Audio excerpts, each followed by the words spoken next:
Good morning বন্ধুরা। তো আজকে ছাদে চলে আসলাম।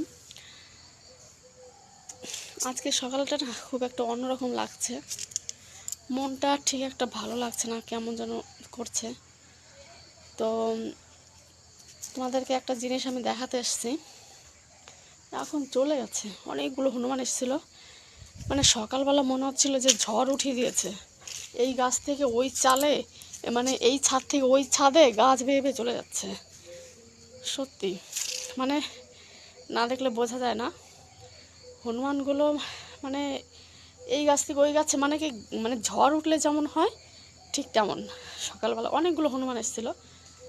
তো দেখো আমাদের এখান থেকে ওই যে দূরে নদী দেখতে পাচ্ছ, ওই টিনের চালের উপর দিয়ে দেখা যাচ্ছে ওই যে নদী। ওই যে দেখো গাছের ফাঁকাতে দেখা যাচ্ছে। তো আমি একদিন যাবো এখানে ব্লগ করতে। মানে আমাদের কাছে এটা ছোট্ট একটা নদী, বোদাই নদী বলে। তো আমি আমার বাপের বাড়ি যখন যাই, এই নদীটার নাম বললে না সবাই হাসে, যে বোদাই নদী, নামের কি ছিরি, এরকম সবাই বলে। কিন্তু আমাদের অভ্যাস হয়ে গেছে, আমরা বলি চল একটু বোদাই থেকে ঘুরে আসি, হ্যাঁ এরকম আমরা বলি। যাই হোক, এখানে অনেকগুলো পাখি কিচিরমিচির করছিল, এখন বন্ধ করে ফেলেছে। দেখো কত রকম পাখি যে চেঁচামেচি করে। আর কি বলতো, আমি দেখেছি একটা জিনিস, আমাদের এখানটা না গাছপালা প্রচুর পরিমাণে। দেখো চারিদিকে আমাদের বাড়িতেই কত গাছ। হ্যাঁ, আমার শাশুড়ি লাগিয়েছে আম গাছ, এটা বাতাবি লেবু গাছ। এই গাছটা প্রচুর লেবু ধরে, গোটা গাছ ভরে লেবু ধরে।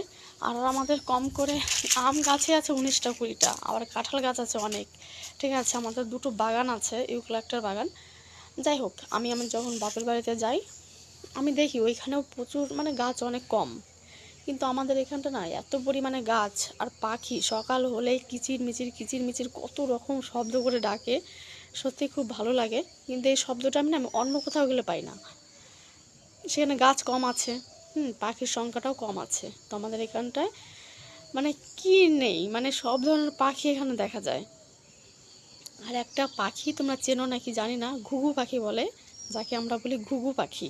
পায়রার মতোই দেখতে খানিকটা, কিন্তু এটার নাম ঘুঘু পাখি।